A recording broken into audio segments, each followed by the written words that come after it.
Today we're going to review one of my unicorns that I was hoping to get this year. Now, is it worth the hype that I built it up in my head? Let's stay tuned to find out.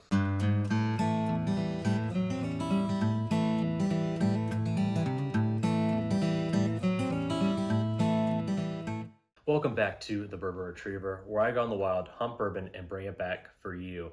Except today, this bottle was provided by one of my Patreons, John. I can't thank you enough. This is a bottle that I would not have been able to get by myself. This bottle is only distributed at the distillery and a handful of liquor stores in Kentucky. Outside that, it's just a bottle I don't think I'm gonna be able to get because I don't live in Kentucky. I don't know the next time I'm gonna go to Kentucky. And if I am there, will this bottle be dropped? So I can't thank you enough for letting me try this today and do a review. So a little bit about the Old Fitz decanters. They're all bottle and bond, which means they're all gonna be at 100 proof. They do have 3 different types. They have a spring release, which is this green label here. They also have a fall release, which is a black, and then for their very, very special releases, they put it in this maroon color. Those are the ones that are distributed at the distillery only. I had to look up what VVS stood for, and it was very, very special. I actually like that moniker. A lot of times these distilleries go on kind of crazy marketing campaigns with these long, obtrusive words to describe the whiskey or describe how special they are. But the fact that they just use something so almost human as very, very special, I think it's just pretty cool. And it's just, I don't know, a throwback to maybe like what you and your buddies would be if you're drinking, pouring a pour, and they would just say probably, man, dude, this is very, very special. So now what is special about this bottle specifically? What's really cool about this is it was distilled in 1999, which is incredible. It's a 13-year-old whiskey, so it hasn't been aging that whole time. What they did was they distilled in 1999. Around 13 years, the distiller tasted it, thought it was magnificent, and they took it out of the barrels, put it in some plastic tubs to help keep it at the condition and stop the aging process. And they were saving it for some special release they would do in the future. And for that special release, they decided to do it for their 25th anniversary. Now, this is going back on their history. If you guys don't know, Heaven Hill in 1996 suffered a tragic fire where they lost almost all their whiskey. Thank God the fire didn't spread to other distilleries in the area because just how close they are, but it was a tragic event for Heaven Hill. Shortly after that, in 1999, they went out and bought the Bernheim distillery, which owned the Old Fitz, and this bottle is produced shortly after they acquired it in 1996. If this was just any Old Fitz decanter bottle, I probably wouldn't be that excited over it. For instance, I have over here a 10-year Old Fitz decanter, and I think it's just mediocre. It's okay. I've tried the 19, and I thought it was pretty good. Not necessarily worth a secondary, but I thought it was an okay pour. But this one is very special because of how old it is. It was distilled pre-2000. So this, I'm hoping, will get us some of those dusty notes we might get. I've had several dusty pours, and it's hard for me to know if the whiskey I'm tasting is how it tasted back then, or if it was just the storage climate of how the person stored it. Was it with sunlight? Was it in hot temperature?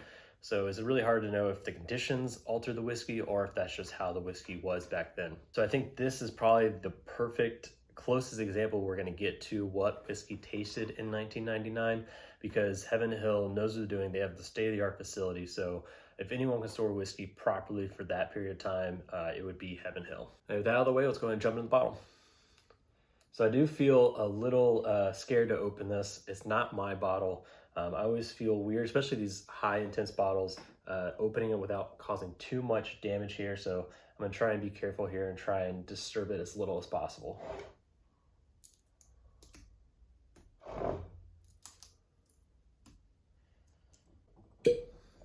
Now I'm impressed by the cork on this.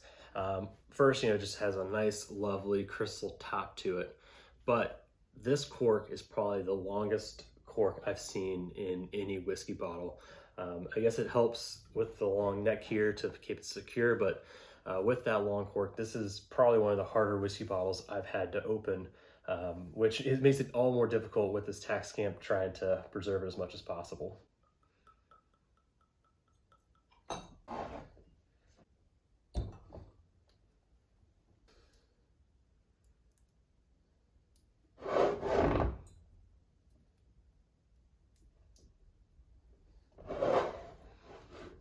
With that, let's jump into the aroma. Cheers. All right, this aroma is magnificent. I hate to say it this early in the year, and I know a lot of people give hyperboles, but I truly believe this might be whiskey of the year aroma. I am enjoying this far superior to anything I've had this year. It is exactly what I wanted. If you have not had a dusty pour before, this is exactly the notes you would expect to get.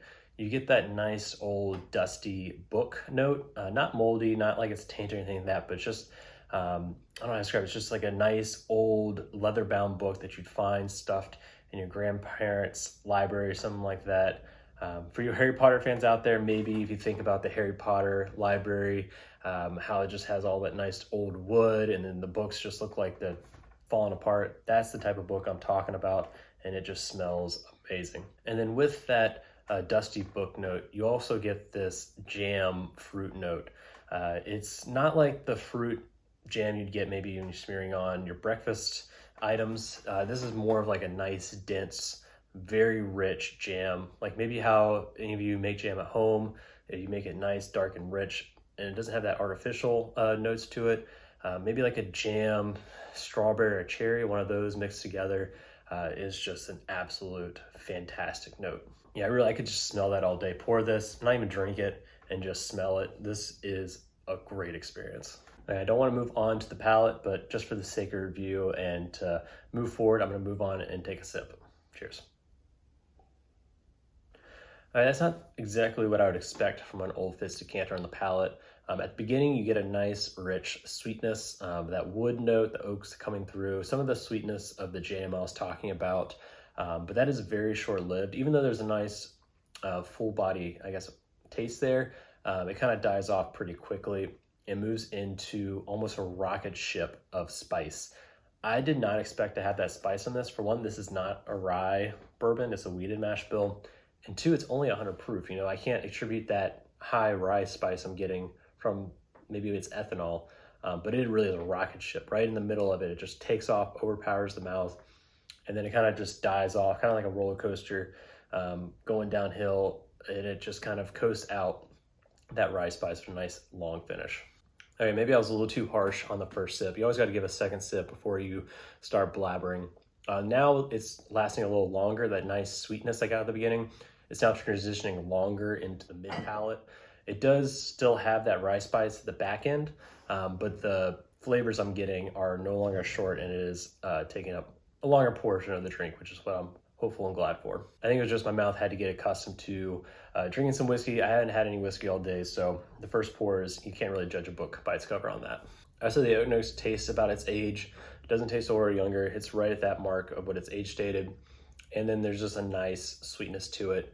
Not a vanilla sweetness. I don't know if I even call it a caramel. It's more of on the fruitier side, but it doesn't quite reach the strawberry or cherry level that I'm getting on the nose. Overall, for the palate, it's a fine palate, nothing offensive.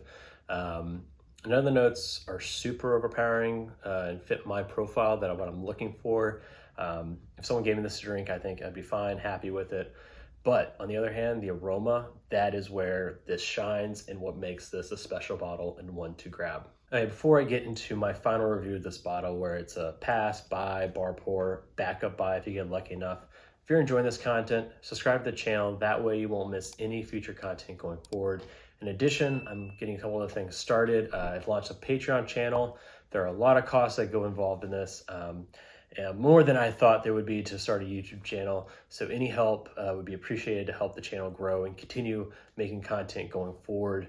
And also, I'm starting a Discord channel, trying to get a community started around the Bourbon Retriever here, building that up. And then lastly, I started a website. On the website, you can buy a Glens with the Bourbon Retriever logo on it. I'm selling them in singles and cases. The cases do have a discount on them if you buy at volume. In addition, I have some stickers I made. I haven't released those yet, but if you make any purchases, I'll throw a couple in there with the purchase. All right, my final review on the Old Fitz. Very, very special release this year. It is pretty expensive. It's coming at $220. However, I would not equate this to the typical 10-year age-stated. You know, if you're doing that, this should be closer to $130. But this one is different. It wasn't just distilled 13 years ago. It was distilled almost 25 years ago, and they're holding it. And what's so special about this is you get those dusty notes that people are craving over when they try and hunt dusty bottles. Finding dusty bottles is more expensive for this type of stuff than $200. So if you're looking for the dusty avenue, I think this is a great comparable and a great buy because it's just really hard to find those dusties. In addition, this is showing you what a dusty can taste like under perfect conditions. You don't have to worry about how is it stored, the sunlight, the heat, anything like that. Heaven Hill stored it properly, and this gives you as close as you can possibly get to what whiskey tasted like in 1999.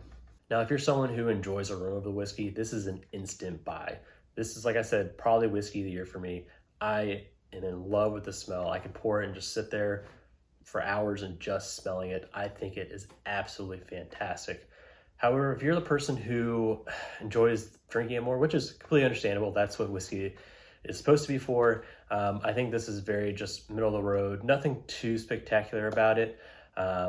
So if you're looking at just for a drinking purpose, I would say this is just okay. Definitely don't go for it on secondary. If you see it and you're lucky enough, I would pick it up still just because of the history of it. But for me personally, with how much I love the aroma on this, for me, this is a backup buy.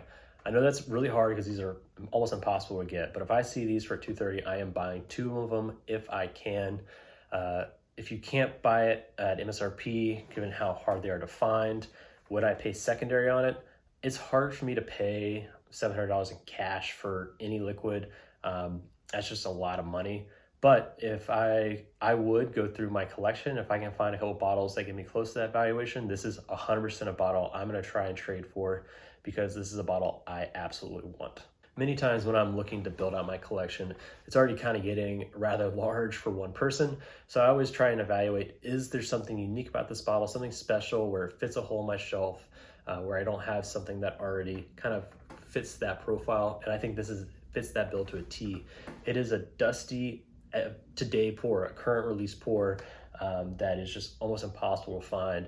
And I don't wish I had more dusties, I don't. And I think this would be a perfect bottle on my shelf to give to people to help them learn what dusties taste like. I really think this bottle could win Whiskey of the Year. I'm gonna have to see if I can somehow get John to give me an ounce or two for the end of the year blind because I think this would do really well. So that's my review of the Old Fitz very special release. But before you head out, if you're into this content, check out this video or this one. And until next time, cheers.